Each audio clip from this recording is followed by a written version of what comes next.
I often mention that Stephen Guilbeault, Trudeau's environment minister, is a convicted criminal.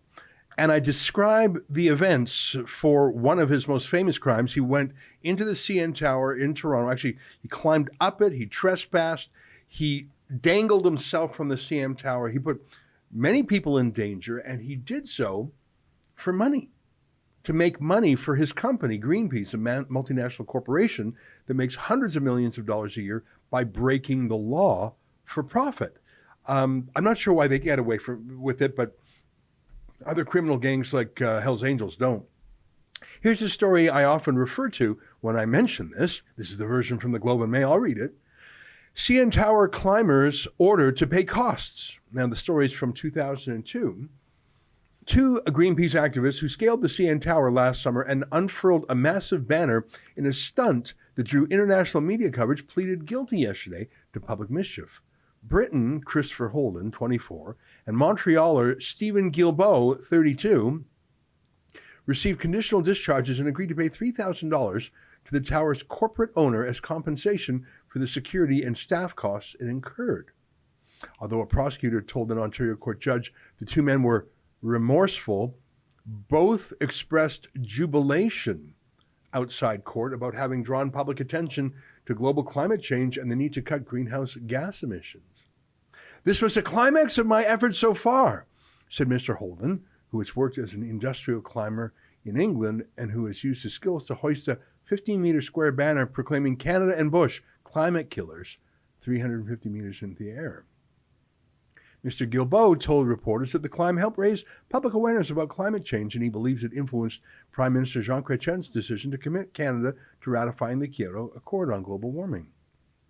The Canadian National Tower Corporation suffered $50,000 in losses from the stunt, Crown Prosecutor Calvin Berry told the court. That estimate included $35,000 lost when it cut ticket prices in half for 6 hours on July 16th because one side of the observation deck was sealed off by security to allow police and firefighters to monitor the safety of the protesters. Mr. Guilbeault was placed on 1 year's probation and ordered to perform 100 hours of community service in Montreal, where he works for Greenpeace, and pay $1,000 of the $3,000 restitution. Mr. Holden will pay $2,000, was ordered to report once to a probation officer before returning to Egypt, where he now lives.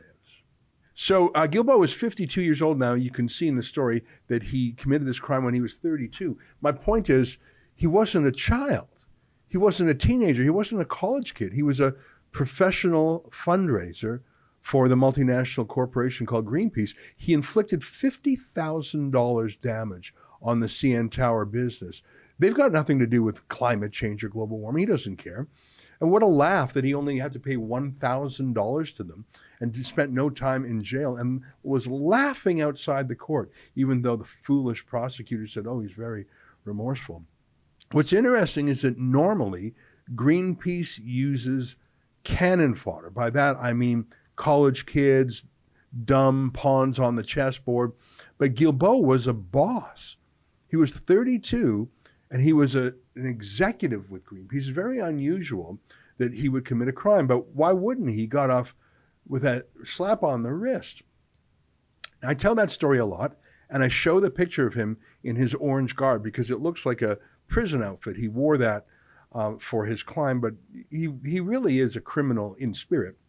But here's a story for you, and I'm embarrassed to say I did not know about this, and shame on me because I follow these subjects. I'm from Calgary originally. I knew the late Premier Ralph Klein. In fact, I was a poll captain for him when I was very young, knocking on doors and whatnot. I wouldn't say I was a close friend of his or anything, but I was a friendly acquaintance. And I had met Mrs. Klein, and I knew where their house was. It wasn't far away from where I lived, and it was just a sleepy bungalow. And, especially back then, Alberta was a safe place. I think there was a security guard who accompanied Premier Klein around, but it was very easy peasy. But look at this story, and my embarrassment is that I didn't know about this story until today, actually. This story was published in 2021 when Guilbeault was made environment minister. Now, it wasn't just about his CN Tower crime. Let me read to you a story by Don Braid in the Calgary Herald a couple years ago when Guilbeault was appointed by Trudeau to be the environment minister. I'm going to read a chunk of the story, okay?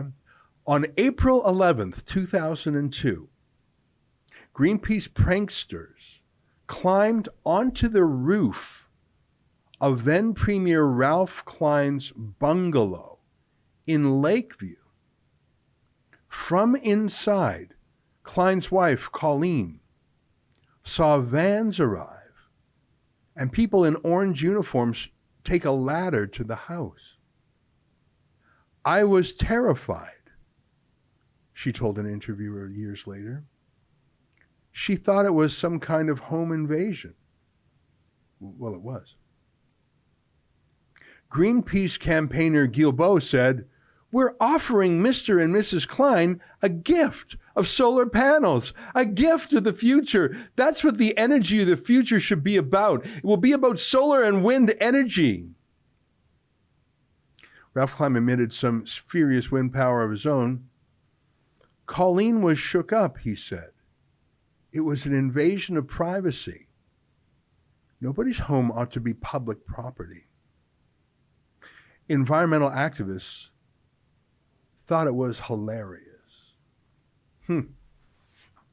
Here's a picture, a close-up of the home invasion. Imagine you're a woman at home by yourself. There's no security at your house. Your husband's the premier. He's up at the legislature. You're home alone. Your husband is out of town. And a group of thugs show up, start coming onto your property, climbing onto your house, and you don't know what's going on. That is a private house. Steven Guilbeault is a lawless clown. He is a serial criminal. That was an excerpt from the Ezra Levant Show. I'm Ezra Levant. Every weekday, I do a monologue about the topic of the day. Then I interview a fascinating guest either in studio or via Skype. And then I read your mail, whether it's fan mail or hate mail, which is sometimes even more interesting. This is on our premium service, though, called Rebel News Plus.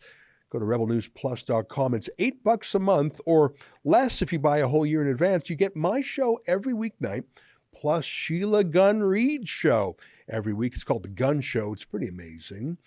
You know, we rely on you because we do not take a dime from the government. In Canada, that makes us almost unique. So please help us out and help yourself to some great journalism at rebelnewsplus.com.